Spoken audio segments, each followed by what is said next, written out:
Did we lose Steve? Oh, there. See, yeah, I was going to say, like, I think we lost Steve.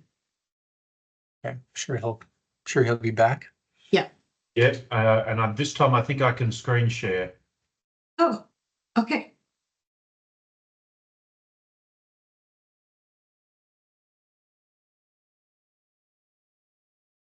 Yes, perfect.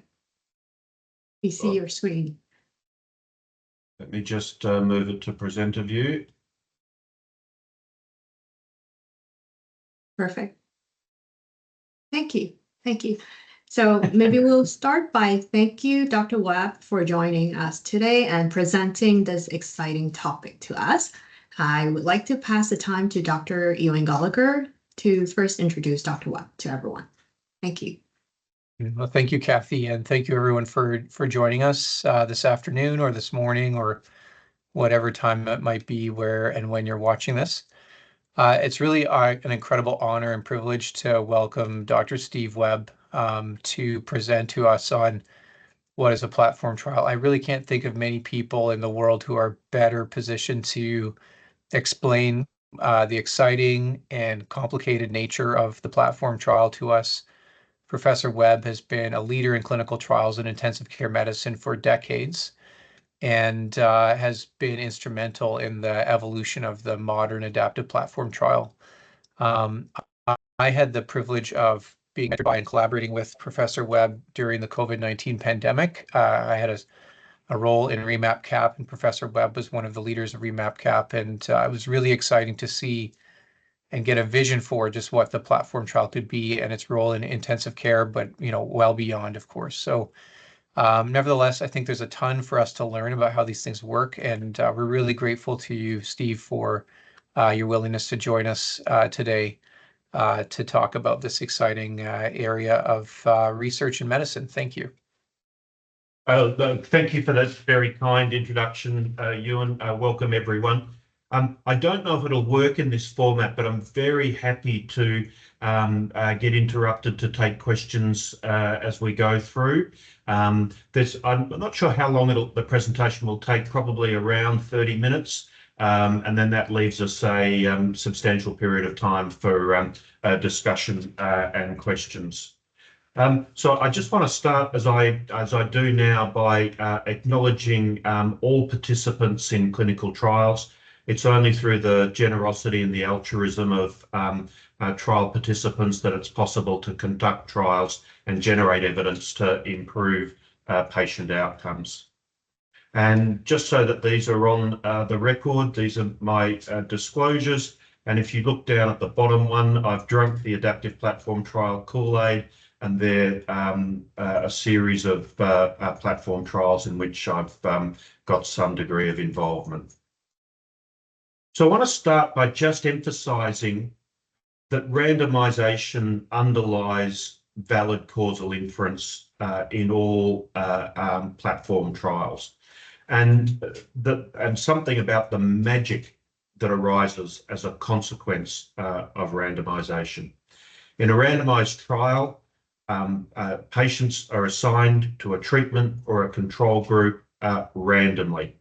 And what that means is that known and unknown confounding variables that might otherwise influence outcome are also, on average, distributed equally between those two groups.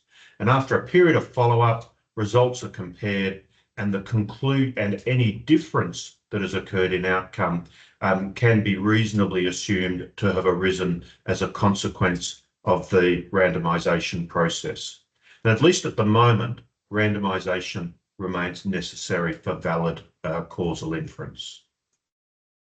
So this is where clinical trials in health are started 75 years ago.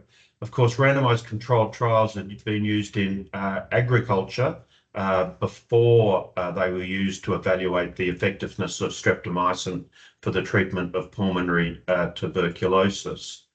But I hold the view that adaptive trials are the biggest advance in trial science since 1948. Whether that turns out to be true will become apparent over the next 10, 15 years. But I think there are so many substantial advantages from packaging questions inside the infrastructure of a platform trial, that this is likely to be the direction in which trial science progresses. So this is just a graph that many of you will have seen before, and it's a forest plot of the results that emerged from REMAP-CAP in relation to the treatment effect of 17 different interventions for patients with life-threatening COVID-19. REMAP-CAP was able to generate valid estimates of treatment effect for these 17 interventions in less than 3 years. And I think that says something about the speed advantages and the efficiency advantages. A sort of a back of the envelope calculation would suggest that REMAP-CAP was at least 5-fold, possibly as much as 10-fold more efficient than running all of these trials independently as standalone traditional trials with fixed sample sizes. It published fairly well in that time, and I think perhaps just important to emphasize that the methods that were used in REMAP-CAP, a Bayesian adaptive platform trial, were regarded as acceptable and satisfactory by the statistical editors at leading general medical journals. So I think a good place to start is that there are some problems with fixed design randomized controlled trials, with traditional designs. We all studied epi and trial science as part of our professional development, and many of the features that are necessary for validity of fixed trial designs, what was seen as the desirable features, because they achieve validity, turn out to be features that actually have costs associated with them. But I think there's recognition that traditional trial designs are slow, expensive, and in many ways difficult to execute and operationalize. Sometimes they don't actually give clinicians the information that is needed to practice, because the fixing of the design narrows the flexibility that exists requires answering a very narrow question. And the number of relevant questions that exist within all areas, or within all disease and discipline areas in healthcare, vastly exceeds the capacity to run fixed design randomized controlled trials. So I'm sure that essentially all people on this call are massive fans of evidence-based medicine, an important concept developed by Archie Cochrane some time ago. But the challenge to deliver evidence-based medicine actually requires evidence to be available for it to be applied into practice. And if you look at a range of different disease and discipline areas, the graph in front of you is the proportion of recommendations in international guidelines that are backed by different categories of quality of evidence. Sadly, it's the green bars with the proportion being between 10 and 30%, where the recommendations in international guidelines are actually backed by evidence derived from at least one randomized controlled trial. So much of healthcare, so much of clinical decision-making in healthcare is still occurring for decisions where the best decision is not known with confidence because of the widespread absence of high quality evidence. So these are the topics that I'll seek to cover this morning, and we'll gradually work our way through them. So First is to characterize the difference between trials that are adaptive and trials that are fixed. In an adaptive trial, the exact pathway that the trial takes is determined in some aspect, in at least one aspect, by the data that accrues during that trial. So in a properly designed adaptive trial, all adaptations are pre-specified in a protocol, and then there's a process by which the data as it accrues determines the exact design of the trial. At a simple level, that might be a sample size re-estimation at a certain point in the trial. But it can go through to very substantial adaptive features of the sort that are common within adaptive platform trials, which we'll come to later. The definition of an adaptive platform trial is any trial with more than one primary clinical question, all contained within one protocol, although that protocol can be modular, and with the potential to add new questions. The very first platform trials were the multi-arm, multi-stage clinical trials, of which Stampede, a prostate cancer trial, is the sort of the first major adaptive platform trial. And then in terms of non-frequentist or Bayesian approaches, I-SPY2 is the sort of where all Bayesian adaptive platform trials started.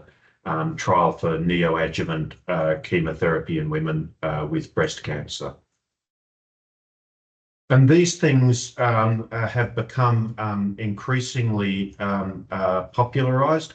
I'm not actually sure what year this is from in JAMA. It's probably from about 2014 or 2015, and it came out at a time that REMAP-CAP was just starting to progress. It had been funded, and protocols were being written. You'll see three names there who have been absolutely pivotal to the progressive development of platform trials. Scott Berry, who is the senior statistician in REMAP-CAP, Jason Connor, who actually co-chairs the DSMB of REMAP-CAP, and Roger Lewis, who is the chair of the Statistical Analysis Committee on the unblinded side of REMAP-CAP.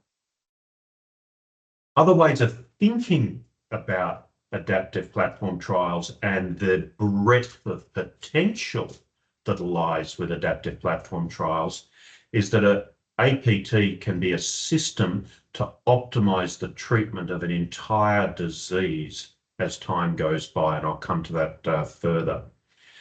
APTs can also be conceptualized as being potentially perpetual, as new treatments become available, being added into the platform to continuously update over time the best combination and sequence of treatments for all patients in the platform. A traditional trial has a treatment comparison as its fundamental unit of inquiry. In contrast, a platform trial will typically have a disease as its unit of inquiry, for which multiple treatments that change over time are being evaluated. APTs can use Bayesian or frequentist statistics, but then the adaptations that are required to create the flexibility that is available within a platform trial, it is often the case that can only be achieved with the use of Bayesian rather than frequentist statistics. And I want to take a short diversion to talk a little bit about the difference between Bayesian and frequentist statistics. And the fundamental point to understand with Bayesian statistics is a graphical one. They generate a probability distribution, and I'll seek to outline what that is. So this is a figure which is actually published in one of the supplementary supplements to one of the REMAP-CAP manuscripts. And it's a graph of how the probability distribution of a treatment effect changes during the conduct of the trial. The hashed bars that you can see at the bottom with a treatment effect is centered on an odds ratio of 1, which means that there is a non-informative prior in relation to the main effect, but with a very, very wide distribution on this log scale from an odds ratio of 0.1 to an odds ratio of 10. That hashed line represents the prior distribution that existed at the before any data from the trial were added for analysis. And over time, the position and the shape of the probability distribution changes based on the data that are observed. And you can see here that the odds ratio has moved ever so slightly to the right, and it has narrowed enormously so that the width of the distribution of the probability distribution has narrowed substantially, giving confidence about where the true posterior probability distribution lies. Frequentist statistics answer a very important but quite a narrow question. So a frequentist design will answer the question, compared to control, has a treatment effect of at least the pre-specified size of treatment effect being demonstrated. Bayesian statistics answer a different question, which is what's the probability that the treatment is better or worse than control. They're both approaching the same question, but they do so with a fundamentally different primary question. And the probability that the treatment is better or worse is just interpretable at face value. The challenge with frequentist statistics is that it can lead to two scenarios that are not in the best interests of patients with the disease of interest. The first is that the trial didn't have enough sample size to determine if the treatment was actually better by a delta that is clinically relevant. So this is an underpowered trial. Frequentist statistics require the pre-specification of a sample size, and when that sample size is attained, the trial can be analysed and reported, and it might, an underpowered trial might have a p-value of 0.08 or 0.06, and the clinical community is left with uncertainty, an indeterminate result, and the possibility that the trial was evaluating an effective intervention, but just didn't have sufficient statistical power to achieve traditional clinical significance.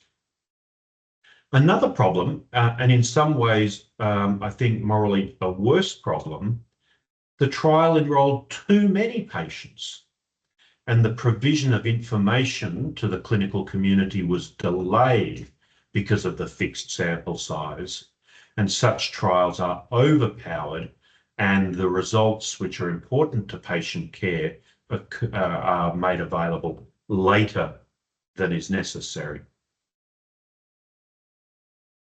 What Bayesian methods do is they allow the setting of a statistical trigger to conclude the experiment. And a statistical trigger always has two components: a particular probability threshold and either an odds ratio threshold or a delta odds ratio. And I think we're still working through some aspects of this, and we've seen it in different manuscripts from REMAP-CAP. Primarily, a trigger is used to conclude the experiment. It's the reason to stop recruiting and report the results. It doesn't necessarily imply statistical significance, although I think a lot of journals are still taking that attitude. But clinicians should understand the probability for what it is. It is the probability that an outcome is better or worse. And so this is what probability distributions look like matched to different types of triggers. In a paradigm in which odds ratios of less than 1 are superior, a superiority trigger could be set, for example, where 99% of the probability distribution lies in the favourable direction, at an odds ratio of less than 1. The converse of a superiority trigger is an inferiority trigger, where the probability threshold is 99%, the odds ratio threshold is 1, and 99% of the probability distribution lies above 1. A futility trigger is often used in setting the triggers that will conclude an experiment. And it doesn't mean futility in terms of not being capable of ever reaching an answer. Rather, it is futility that this intervention is a highly effective intervention that is worthy of continued evaluation. And in REMAP-CAP, a threshold was used where the probability threshold was 95% or 5%, and the odds ratio threshold was 0.83 or 1 divided by 1.2 to take the logarithmic aspect of odds ratios into account. This very small bright green area is the 5% area of the probability distribution. So there is still a probability, but low, that this is an effective treatment, but it's not a highly effective treatment. So the major advantages of using Bayesian statistics are that an answer is achieved as soon as there's sufficient statistical confidence, by repeating these Bayesian analyses at regular periodic intervals. So what's been referred to as the just right Goldilocks sample size, avoiding trials that are underpowered and overpowered, using the sample size that's available as efficiently as possible. It's also possible, and I won't go into this in any detail, but I hope it can be the connection can be made. Triggers can be constructed to match the clinical questions. So the triggers include entities like superiority, inferiority, futility, equivalence, and non-inferiority. And the choice of triggers is matched to the clinical question that is being asked. But absolutely important to emphasize that all triggers and all actions are pre-specified. There's no making this up as you go. The protocol is still the protocol. The protocol specifies what will occur, and a range of possible options are possible depending on the data. And practically, this is how it works. The trial begins typically with a non-informative prior for the main effect. It begins randomization. At some point, analysis of available data starts to occur, and these frequent adaptive analyses can occur. Though the analysis of that data is compared against these pre-specified stopping rules, and at this point there are two possibilities. If the stopping rule has not been met, randomization continues, possibly with response adaptive randomization, and this cycle continues until at some point a stopping rule is met, at which point reporting a public disclosure of the results occurs, and whatever the next phase in the adaptive platform trial continues seamlessly. This is the way we've done trials historically. We do one trial, we finish it, we do the next trial. Sometimes there's a break in funding between each trial. Sometimes the site level and central trial staff have to be replaced and new trial staff found when funding turns up. And this is a very linear, inefficient way of answering important questions.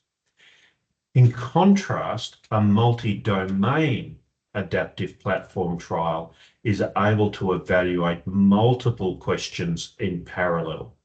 This is multiple questions in parallel with efficiencies because of the use of common infrastructure, but it's also efficiency because the same patient can be randomized to multiple different interventions simultaneously, and the Bayesian statistical models produce an estimate of the treatment effect for each randomization that occurs within its domain after adjustment for the other randomizations that the patient has received. This is efficiency and using the infrastructure that's available as effectively as possible to answer questions cheaply and answer questions faster than would otherwise be the case. So Scott Berry uses the analogy, for those who are not familiar with Australian rules football and cricket, this is the Melbourne Cricket Ground, a wonderful coliseum that sits about 100,000 spectators. But Scott's analogy is that the way we've done trials historically, it's like you build the infrastructure of a sports stadium and you play a single game and then you dismantle that infrastructure. What an adaptive platform trial is a sports stadium that can play game after game after game. And there are 5 key design features of adaptive platform trials. The first I've already outlined, and it's the frequent adaptive Bayesian analyses.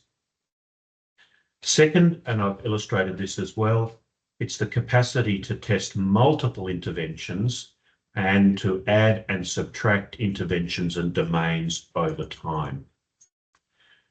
Because it's multifactorial, multi-domain, it actually becomes possible to evaluate interactions between treatments in different domains, something that's never been possible in traditional standalone trials. It's also possible to set pre-specify strata and to estimate the treatment effect in each strata with or without different types of statistical borrowing. And lastly, it permits sequential randomization as a single patient progresses through different stages of their illness, with the subsequent randomizations taking into account the effect of the preceding randomization on a common primary outcome. So this is just a little bit of an example of how REMAP-CAP, as an adaptive platform trial, adapted during the pandemic. The first pandemic meeting of the International Trial Steering Committee was held on about January 18th or 19th. We activated the pandemic strata, which was a sleeping strata within the core protocol. And the first COVID patient was actually managed to be enrolled in March before the WHO declared a pandemic. And then different domains get added progressively. We added the moderate state, which permitted REMAP-CAP to enroll patients who were not critically ill. And the first platform conclusions started to occur within 9 months' time. And then this sequence continued through 2021 with platform conclusions in multiple domains and new domains being added over time. And through 2022, the conclusion of the remainder of the most of the pandemic domains. It's been a massive global trial. It recruits in 31 countries. This slide's a little bit old, but 14,000 patients enrolled and 24,500 randomizations made. And I won't go into this in great detail. It's just intended to give you a graphical representation of the domain, state, and strata structure in REMAP-CAP. There are two main strata, non-pandemic patients and pandemic patients, with the moderate and severe states within the pandemic strata. And each of these squares represents a standalone domain, sometimes with multiple interventions available within each domain. But each one of these generates or is capable of generating a platform conclusion for the treatment effect of one or more interventions. If you tried to design REMAP-CAP as a series of standalone trials, it would require 88 standalone two-arm trials to generate the same evidence that's being generated within a single platform. And for sites, it's a bit like a smorgasbord. Sites can just choose the domains and interventions that they would like to participate in.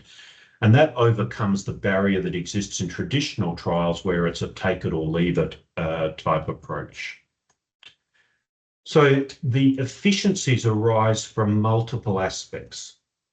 The multifactorial design means that there are many, many questions being evaluated simultaneously, both from an use of infrastructure and the use of a single participant within the infrastructure.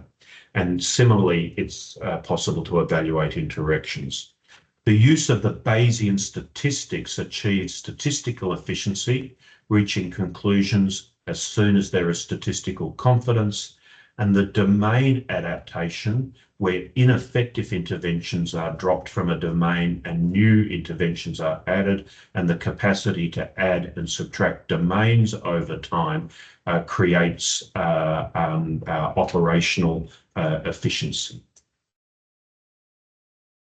But these things are quite complicated. The complexity has to be managed centrally. For participating sites, it's vital that the platform looks, feels, smells, behaves like a traditional trial. REMAP-CAP uses an online eligibility system, which takes a median of 7 minutes for the site staff to enter the data that are necessary to process all information to determine eligibility across all of those different domains and interventions. And then at the end of that process, either the patient is eligible or not eligible. If they are eligible, they could be eligible for one or more domains, and the site receives the treatment assignments, which are delivered as open label assignments using the processes that exist at that location. And then data are collected, and that's the level of involvement that occurs at the site level. But behind that, there is massive complexity that is all being managed centrally. So there's lots of moving parts. It's a massive contraption. And if one bit of the gears or the wheels or the drive lines of this big machine don't move in synergy with the other parts, but from a design or an operational perspective, the contraption doesn't work. REMAP-CAP has used a modular structure with a core protocol and domain-specific appendices. And that's been a very effective structure, permitting the amendments which are frequent to the protocol, but the amendment only involves one small element of the overarching set of platform documents. So IRBs and site contracts, the only thing which is changing is a change to a single domain. But it does mean from a protocol and operational perspective that there has to be enormous coordination between domains so that two domains don't try and do things that are mutually incompatible or inefficient. And the main CRF is individualized to each participant so that only those data that are necessary for the particular domains that a patient has been enrolled in, only that data are collected. And that requires a lot of software behind the CRF to customize according to the patient's assignments. And then there are massive challenges in moving all of this data and processing it in real time, or not quite real time, but for frequent adaptive analyses. The statistical expertise to run these things is not yet widely distributed. It's not possible to determine statistical power using a power calculation. Simulations are done to be confident that there's adequate control of type 1 and type 2 error. The scheduled adaptive analyses occur frequently, and this burns up a lot of statistical time. And then even if the primary analysis is occurring on a frequent basis, there's a huge amount of work to do the analysis of secondary endpoints for publications. There's, I don't know, I dread to think hundreds, possibly 1,000 or more contracts amongst different sponsors, data providers, statistical consultants and sites. And there's been challenges in working out how to cover these common central costs, which I used to think were probably double a conventional trial, but I think they're more like triple or even quadruple conventional trial. And there are real challenges with how the complexity or the potential complexity that can apply to any one patient is transmuted into coherent informed consent documents, given the capacity for site and patient level variation in domain eligibility. These things are not needed when there's just a single question to answer. And indeed, they're probably not efficient when there's only 2 or 3 domains of questions available. There's a certain critical mass of number of questions that need to be available for answer before the design becomes efficient. And the last issue in terms of when these things are less useful is adaptations require it to be known what the outcome of the patient was. And if the outcome is not known for 6 months or a year or 2 years, then there's a long lag before adaptations can be applied. So I'll just finish by acknowledging the coordinating centres in REMAP-CAP, the very large number of partner organisations, and the substantial number of funding organisations that contributed to REMAP-CAP. But if you've ever bought anything on Amazon, searched anything on Google, or got your social media through Facebook, you have been randomized in a multi-domain adaptive platform trial. The same statistical methods that are used in REMAP-CAP are used to increase the probability that you buy something, that you go to the person who's paying Google the most for search, or you stay as long as possible on Facebook. So what makes these companies successful in many ways is the quality of the statisticians that drive the algorithms. Thanks, Ewan. Thank you, Steve. That was an incredible overview of a vast amount of work and a lot of really interesting, important ideas. So we have some time for questions. I don't know if we've got a great online audience here. If anyone has any questions. Maybe I'll start.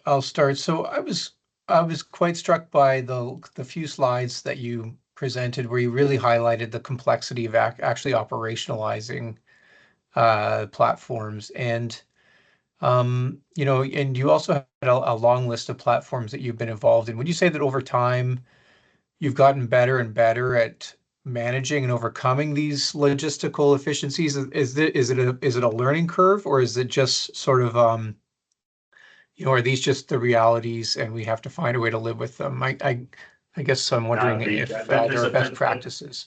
There's been a massive learning curve.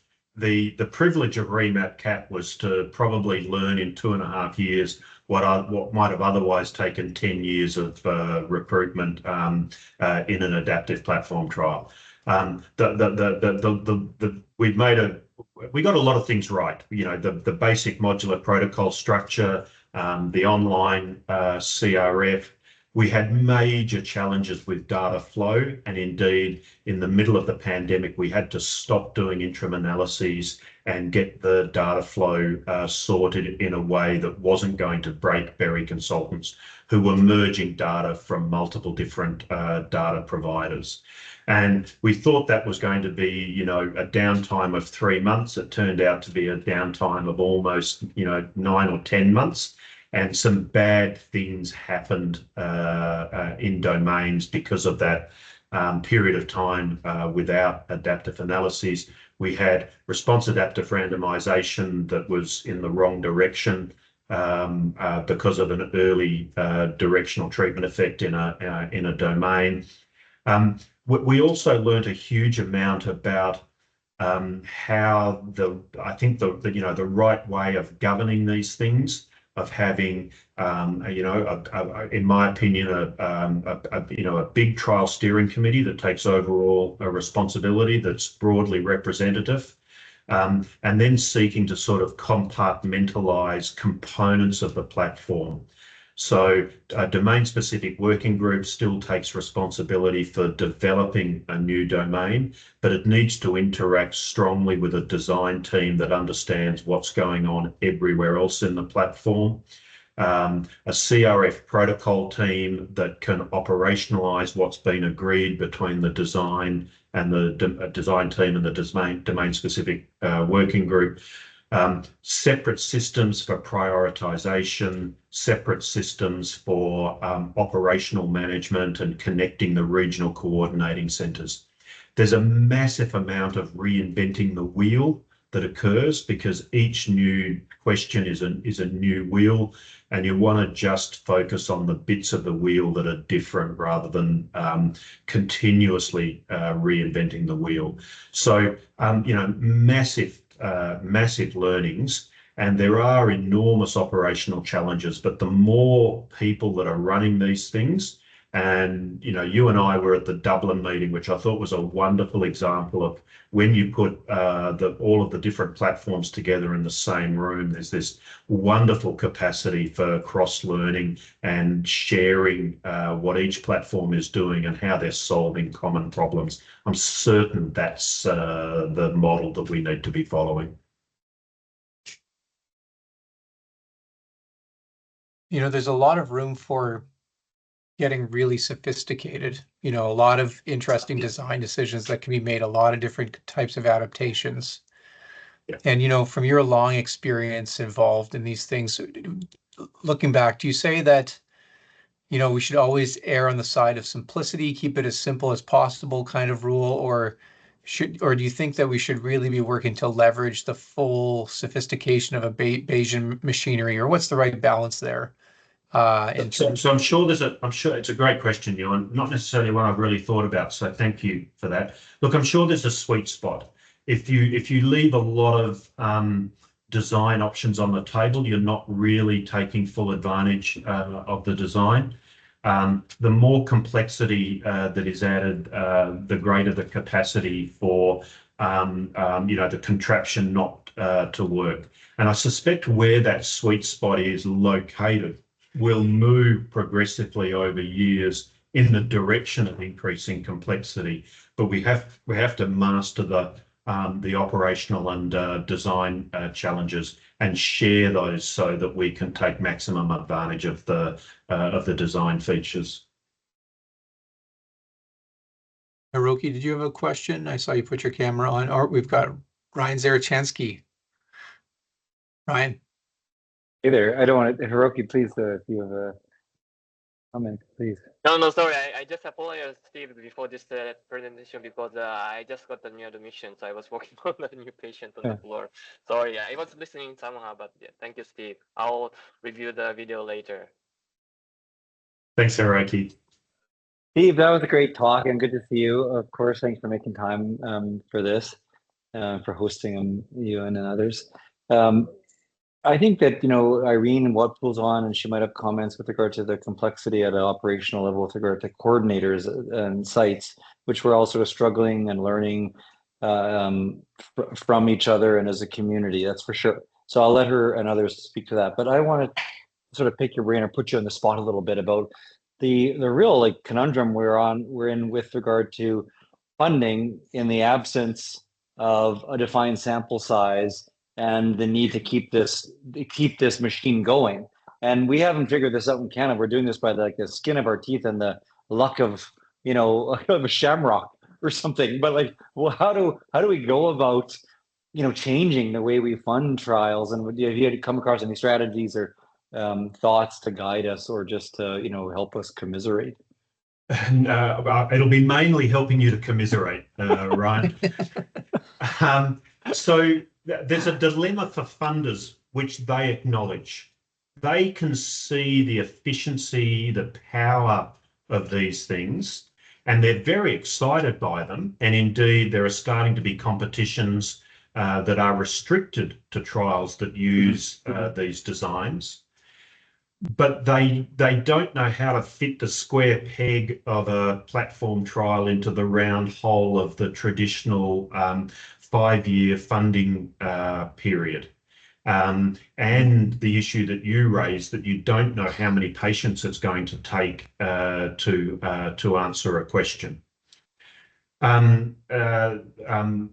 We've just, the MRFF in Australia has just re-announced that it will repeat last year's what they call Innovative Trials grant call. So that is designed to exclusively fund adaptive platform trials. The NIHR in the UK has just had a competition with 2 £10 million grants over 7 years for adaptive platform trials.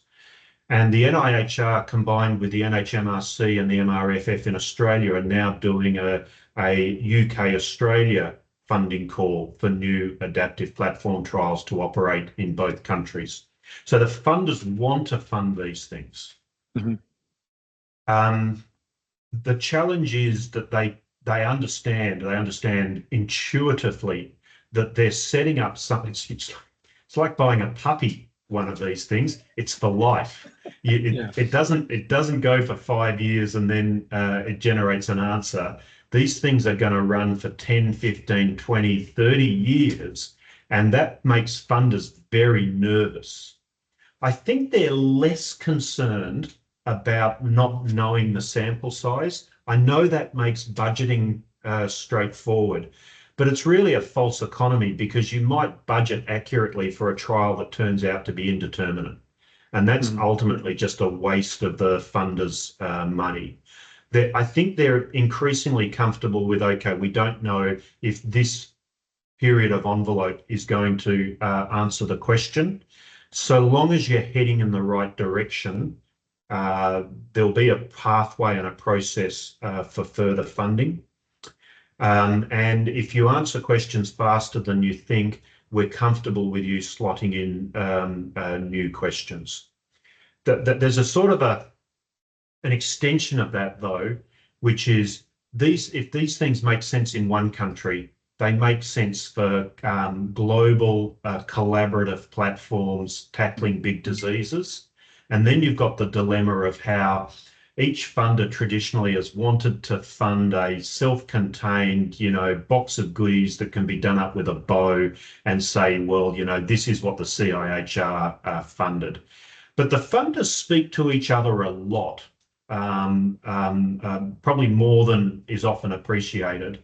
There's a very active conversation going on amongst global funders about how they can get together to fund these things, of which the Australia-UK example is the first one. But I am aware that those two funders have taken the view, we're starting, but we want other funders, and the words CIHR have been included in the discussions about how they might evolve and over time. I'm glad CHR is part of the discussion too, and I think that although I mean there's a lot of complexity and chaos when REMAP was acting in the sense of the setting of the pandemic, but the truth is like or one of the observations that was a real strength at the end of the day was this. Not just the collaboration, but the diffusion of risk because of the collaboration, just like insurance companies, where you're not funding everything. You're sort of each funding a little bit of the pocket, and you can diffuse the risk. And that was something that I think I hope that the funders can see that, you know, by the more investment that's from different organizations, the actual less risk they have, and the more chance of success because of everything that comes with the collaborations. And John Marshall has been fond of this analogy for at least as long as I've known John, which is a long time now, of saying that in other disciplines of science, big science, these problems have been solved. You know, if you're going to build a telescope on a mountain in Chile, or put a telescope in space, or make a hadron collider, it requires huge investments from multiple countries. And in some ways, what we're doing is transitioning into this world of big science.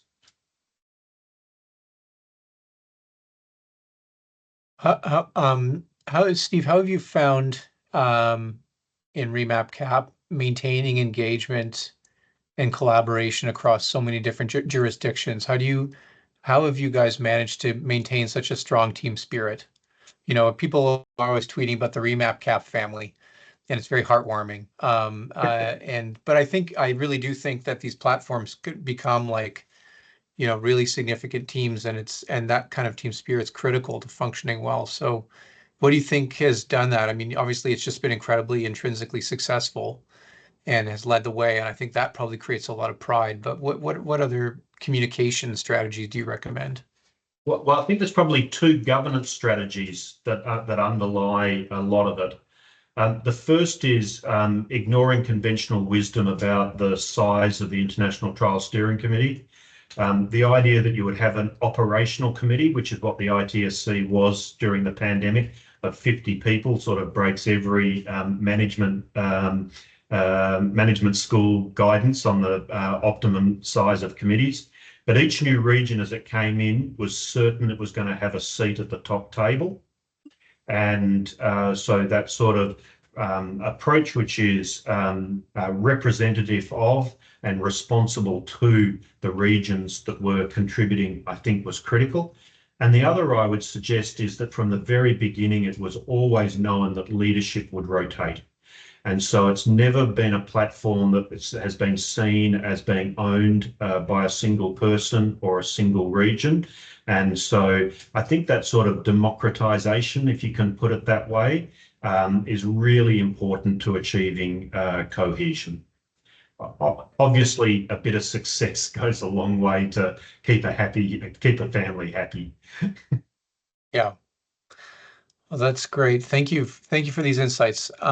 If there are no other questions, I guess we'll wrap it up there. And thank you again for doing this. And also want to thank Dr. Hiroki Saito for developing this curriculum, this series of webinars. These are all going to get posted online, and I'm sure will be of huge interest to the global ICU community and a great resource for everyone participating in platforms. So thank you very much for your time and participation today. Thanks, Ewan. For those on the East Coast, thanks for stretching into your early evening. I'm heading off to the office for my day's work in the near future. Okay, Thanks. very good. Thank you. Thank you.